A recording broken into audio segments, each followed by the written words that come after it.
jd1noticias.com. A notícia no seu celular. Você está querendo emagrecer? Fica comigo que eu vou te dar uma alternativa muito boa para você pensar nisso, hein? Aqui no Sicredi não é só dinheiro, é ter com quem... Abra sua conta no Sicredi. Olha só, estamos voltando de estúdio novo para o nosso programa e eu tenho o prazer de trazer aqui esse fera na gastro, que é o Wilson Canteiro. Como é que vai, Wilson? Tudo bom? Eu tô bem, super feliz agora, contente de estar inaugurando o seu estúdio novo, né?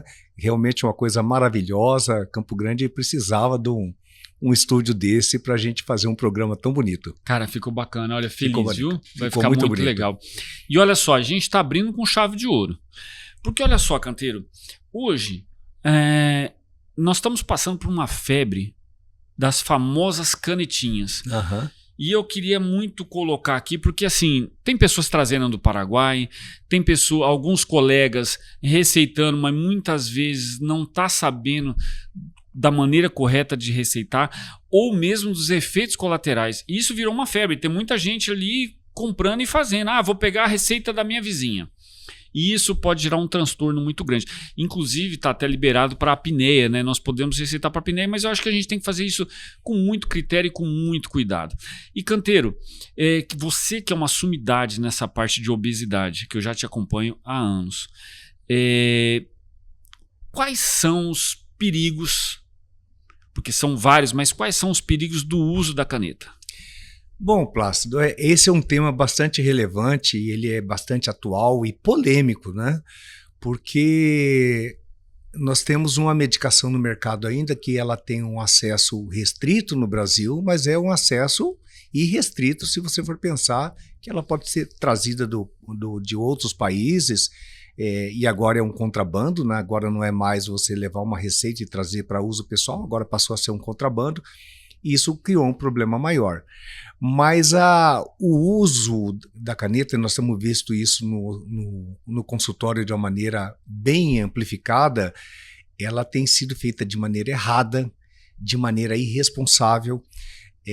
As pessoas estão usando a medicação por conta própria, como você bem disse, ela pega a receita da vizinha, vai lá na farmácia e compra, mas ela não sabe sequer quais são os efeitos colaterais. Porque nós, principalmente os brasileiros, temos um péssimo hábito de não ler bula.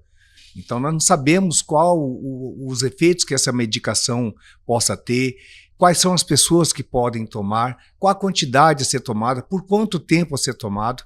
Então nós temos hoje internações, por exemplo, de pacientes com obstrução intestinal, com constipação, com problemas de cegueira. Hoje tem trabalhos mostrando que 0,4% dessas medicações pode causar cegueira. Então, tudo isso pelo uso irregular. E muitas vezes também temos no mercado, infelizmente, colegas que estão passando a prescrever a medicação sem nunca ter estudado a respeito, inclusive de áreas que não têm nenhum tipo de afinidade com o tratamento de obesidade, mas que viu nisso um nicho de mercado muito bom para ganhar dinheiro. Ninguém é contra ganhar dinheiro. Não, nós estamos num sistema capitalista, mas o dinheiro na medicina deve ser ganho de maneira consistente, com conhecimento, com prática, com estudo. Você não faz medicina da noite para o dia. Você não amanhece e fala assim, hoje eu vou fazer neurocirurgia. Eu não posso fazer isso. Não? Então precisa conhecimento, precisa prática. E você tem especialidades que são interessadas e estudam a respeito. Mas, infelizmente, a gente tem visto isso e grande parte das complicações que a gente tem pego no consultório e muitos hospitais também. Que eu sempre brinco que eu falo assim, quem prescreve muitas vezes não vai tratar a complicação do paciente. A complicação muitas vezes vem para o cirurgião do aparelho digestivo, porque se há uma dor abdominal, uma obstrução, uma constipação, o paciente vai para o hospital. E aí quem é chamado é o cirurgião do aparelho digestivo. Nunca é o doutor que prescreveu a medicação. Quais são as complicações mais comuns que quem está assistindo aqui pode estar pensando, puxa, estou usando a caneta e de repente está acontecendo alguma coisa, porque eu vejo que muitas pessoas não prestam atenção com relação à hora que aplica ou de como que aplica, na quantidade do peso dela e tudo mais, porque o que acontece hoje? Nós temos aqui, eu pensando assim de um modo geral, a gente tem algumas vertentes diferentes. A gente tem o paciente que está usando porque a vizinha está usando, porque a prima, e aí achou bacana, me dá a receita, eu vou fazer. Isso está acontecendo muito, trazendo do Paraguai, contrabando, é o que você falou. E antes estava tendo contrabando de fora, aí depois começou no Paraguai. E também, não querendo criticar muito alguns colegas, mas o que acontece?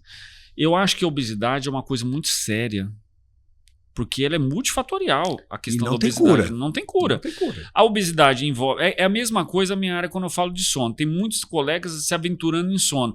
Mas, puxa vida, quanto eu demorei para aprender tudo sobre sono? É a mesma coisa da obesidade. Aí acha que é só fazer um negócio, uma receita mágica, que não é. E tem colegas que fazem um curso de final de semana, 1 ou 2 cursos de final de semana, e já quer tratar a obesidade. Exatamente. Isso é muito sério. Exatamente. E quanto tempo você demorou para chegar até onde você chegou para tratar a obesidade?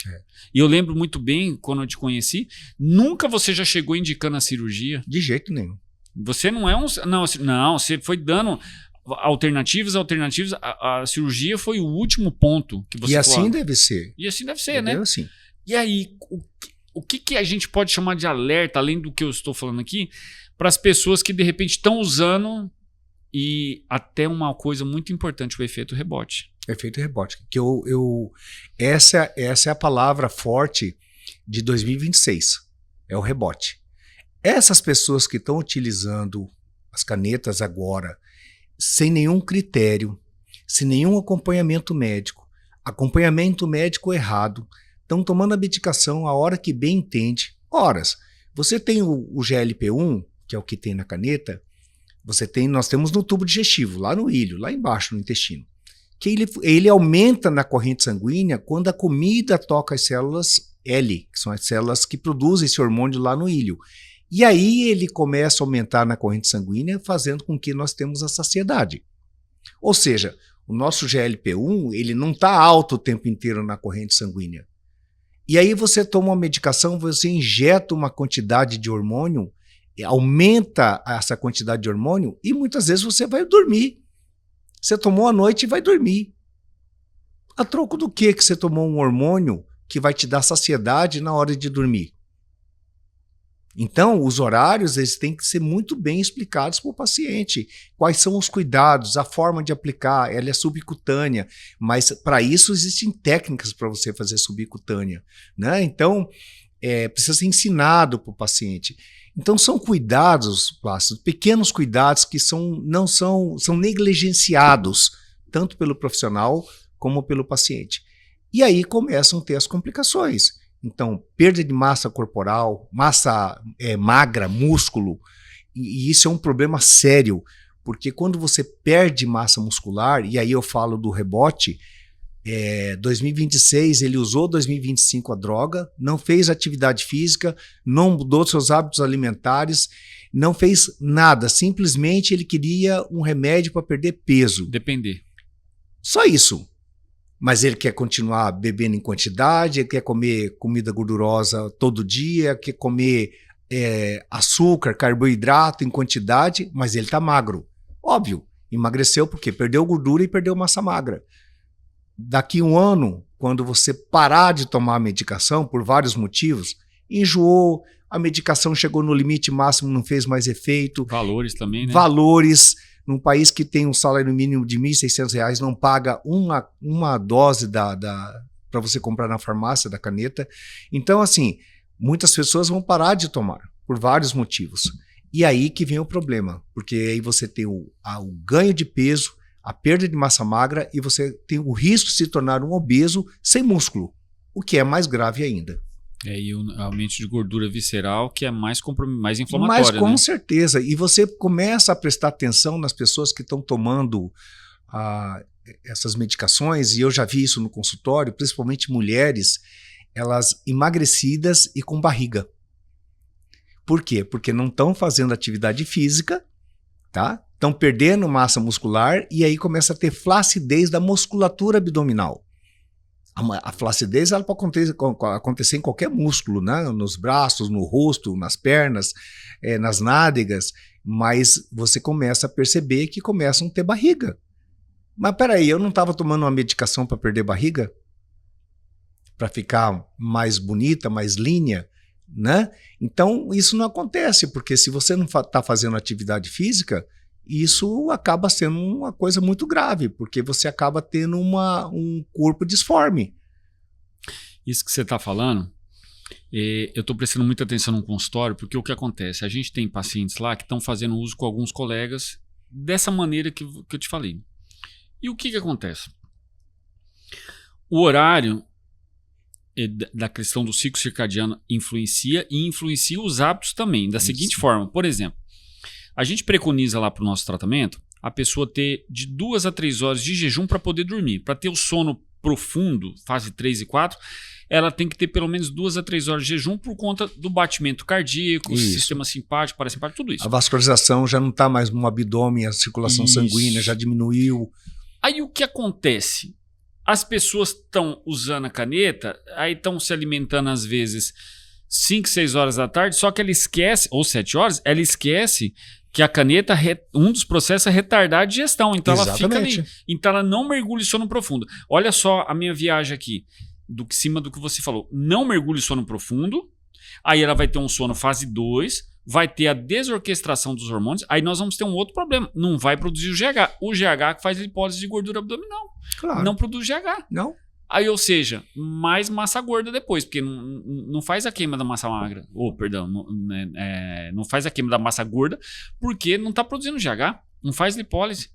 Exatamente. E você tem outros hormônios, tem a melatonina, que é fundamental para o sono, começa a cair, ou seja, essas alterações do hipotálamo, as pessoas elas olham, não o paciente não é obrigado a entender do hipotálamo, sim, mas o médico que atende e faz o tratamento da doença, obesidade, ele precisa entender isso. Ele precisa entender todos os mecanismos, que não é só fazer a medicação. Ele precisa entender quais são todas as alterações que a medicação vai fazer no corpo. E isso a gente não vê. É um grande problema mesmo. Mas olha só, nós estamos chegando no período da finalização aqui do Instagram. Agora você vai lá no link da bio, que agora a gente vai continuar aqui a entrevista no YouTube. Você pode estar assistindo pelo YouTube, você vai continuar.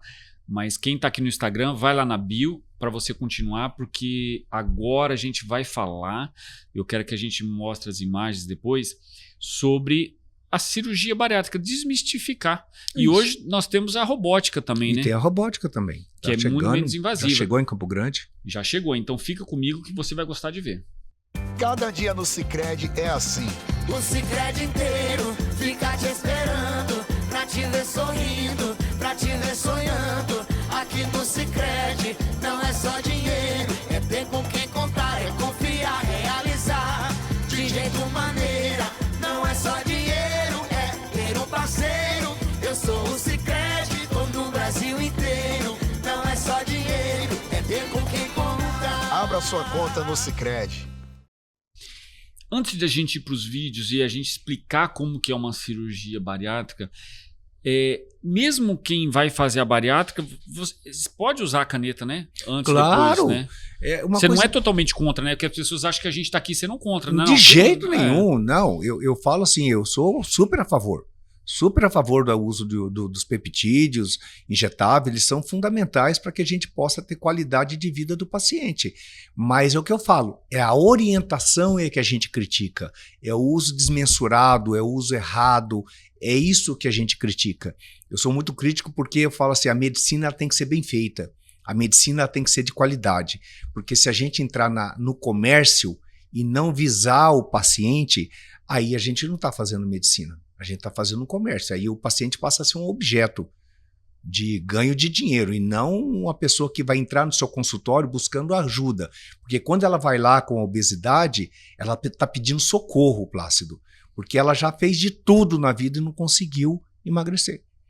Então, o uso da caneta, e nós fazemos isso no consultório, quando pacientes chegam para fazer, interessado em fazer a bariátrica, que já deu tudo errado, aquela coisa toda, Nós oferecemos a caneta como uma das formas de perder peso, porque isso vai ser benéfico para ele durante o ato operatório e no pós-operatório. Então você tem uma redução do tamanho do fígado, você tem melhora da apneia do sono, você tem melhora da função cardiorrespiratória. Então, mas é associado. Nós vamos perder peso, mas vamos fazer atividade física, vamos fazer fisioterapia, vamos fazer aquilo que é necessário fazer para melhorar as condições do paciente para a cirurgia.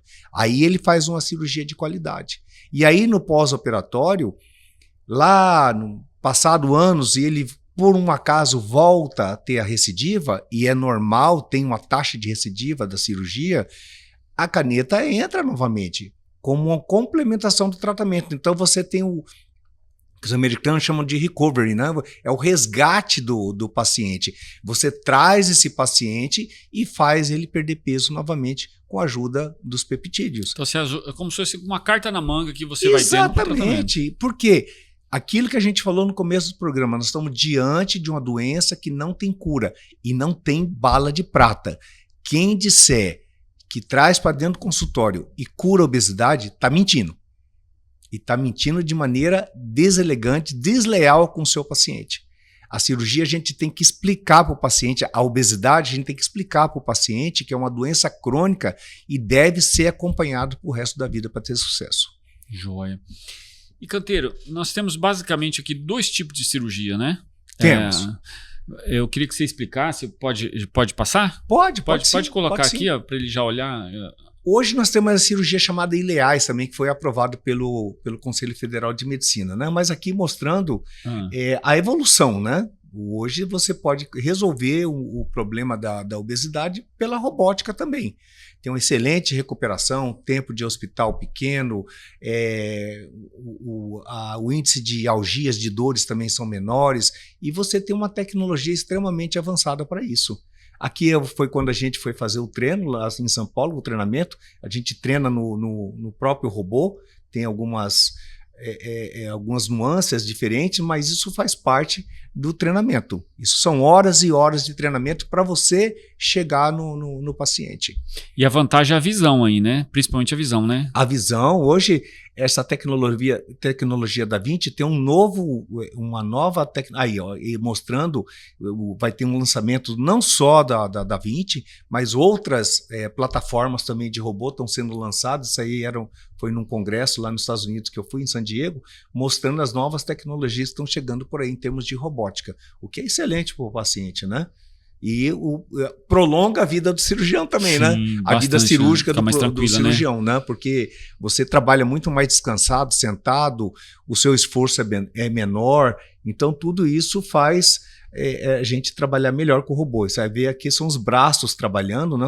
É delicado, um braço desse tem uma força quase de um trator, então você precisa de muito treinamento para poder manipular, manusear esse tipo de equipamento, né? Porque precisa, aqui mostrando, isso aqui é um bypass feito por robô, então às vezes você pode ter o auxílio do seu cirurgião auxiliar disparando o grampeador, como você pode ter a plataforma também oferece para você usar grampeadores do próprio robô.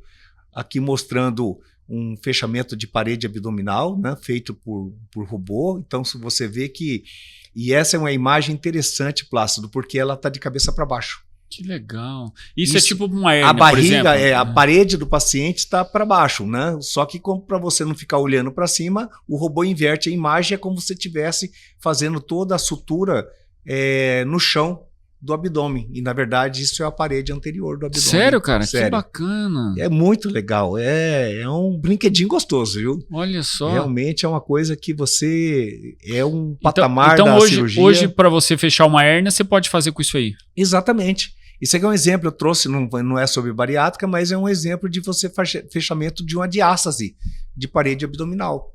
Você por baixo do músculo, você entra pela parede anterior, por baixo do músculo e vai soltando. Aquilo ali é uma tesoura elétrica, ela vai soltando toda a gordura, deixando só aquela ali a Nossa, paneurose. muito mais né? delicado, muito mais Olha, delicado. olha como a delicadeza do toque, a delicadeza do... E não tem sangue, né? Não.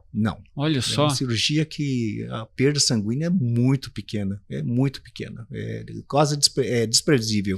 Então hoje, quem precisar de uma cirurgia dessa, você pode fazer por robótica, então. Sim, é possível fazer sim. Entendeu? E E não os, só e os convênios já estão cobrindo? Como é que está essa sendo? é de cabeça para baixo. Então, não, ainda não. Agora que começou no SUS, foi liberada a cirurgia robótica para urologia, né? Para cirurgia de isso eu próstata. vi, verdade. Mas ainda não está disponível. E os planos de saúde, cedo ou tarde, vão ter que adotar essa tecnologia, porque a tecnologia ninguém segura, né? A medicina precisa evoluir. E a gente fica numa situação que... Porque ele acaba economizando na outra ponta, né? Claro. A internação menor. Isso. Índice de complicação menor. Então, embaixo. Lá nas somatórias... Você precisa de cirurgiões que sejam bem treinados, então isso é um fator delimitante que você realmente vai ter pessoas mexendo com robótica, que, como tudo na medicina, você precisa estudar, você precisa evoluir. Então, não é qualquer um que senta no robô e sai aqui fazendo. É por robô? É feito por robô. São as punções, são as trocáteros que são colocados, e aí os braços são conectados nessas cânulas aí. Aí mostrando aquilo da diástase que eu falei para você, é desse jeito aí, é feito nessa maneira, é lateralizado o acesso para que você faça a cirurgia. Então, aí mostrando, o auxiliar fica lá no campo, ele fica mexendo, você dá comandos para ele, você fica sentado naquele console, do lado ali, você não está no campo operatório. E aí você fica comandando e você dizendo para o seu auxiliar o que ele precisa fazer, né, junto com a instrumentadora, o que é necessário fazer para te ajudar.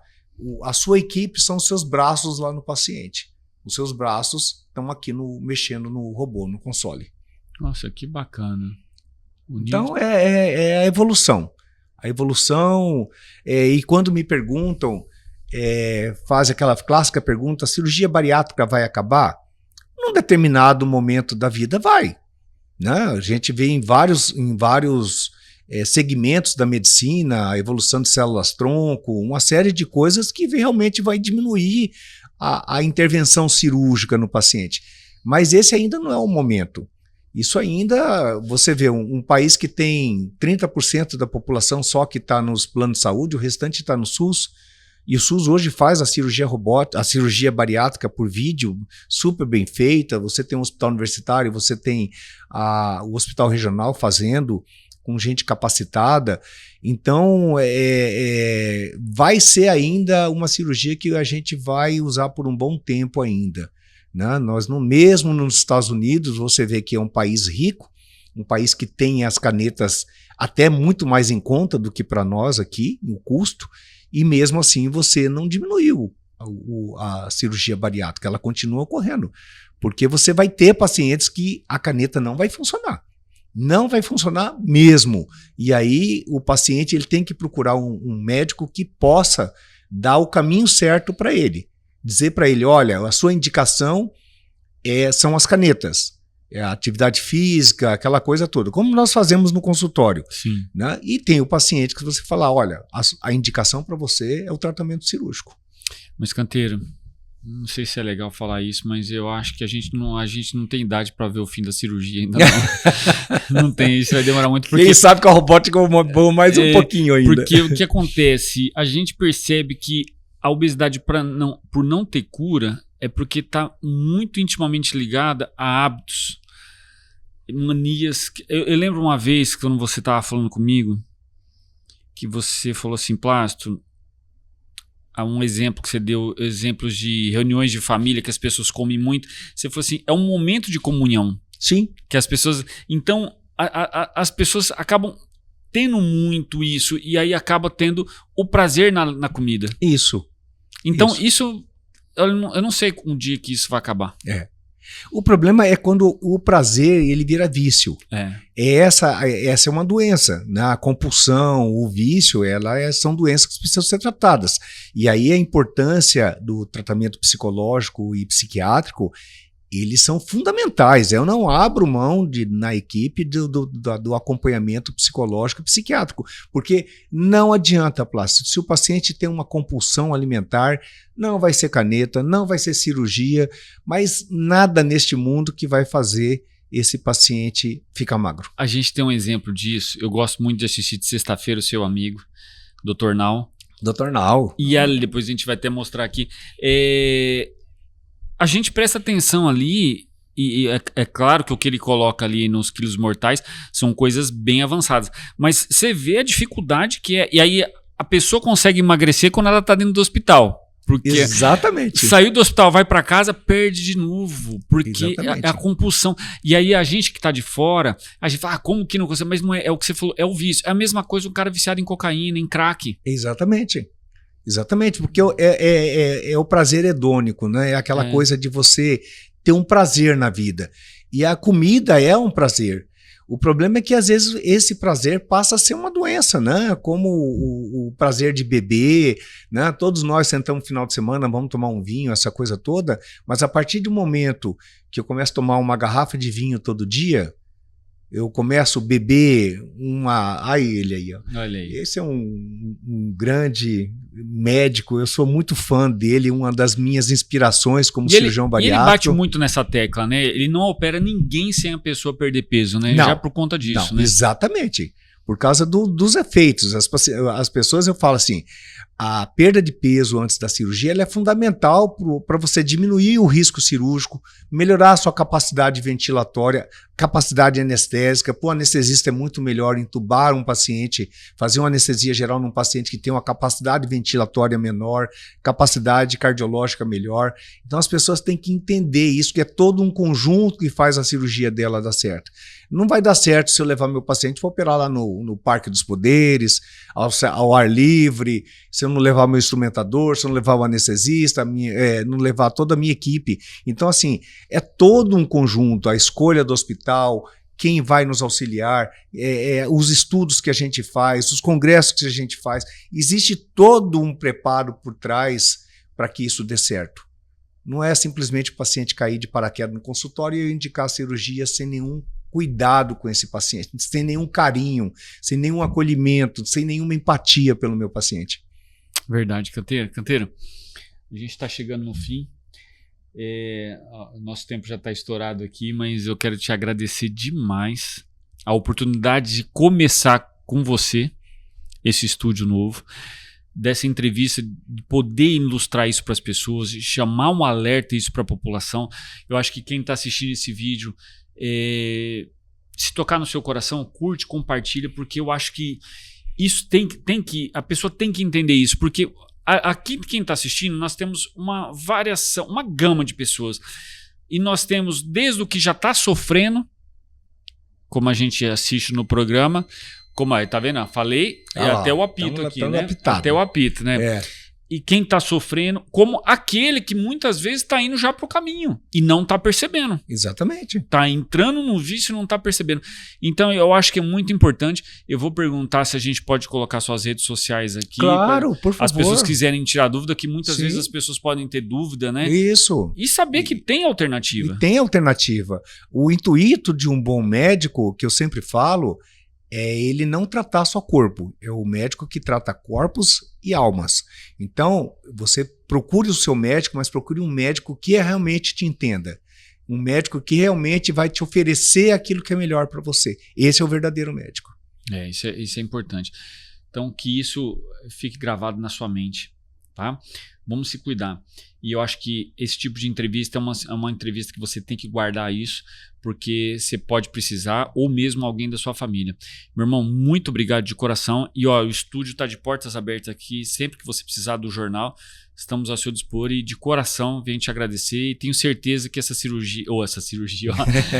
entrevista vai marcar muito bem com o pé direito o início do nosso programa novamente. Eu que fico extremamente agradecido, Plácido, estar novamente no seu programa, um programa de sucesso, e que a gente está sempre aqui para trazer conhecimento de qualidade, num programa de qualidade, que é isso que importa. É isso aí. Obrigado você que ficou até aqui e obrigado você, meu irmão. Muito obrigado, tudo de bom. Até a próxima.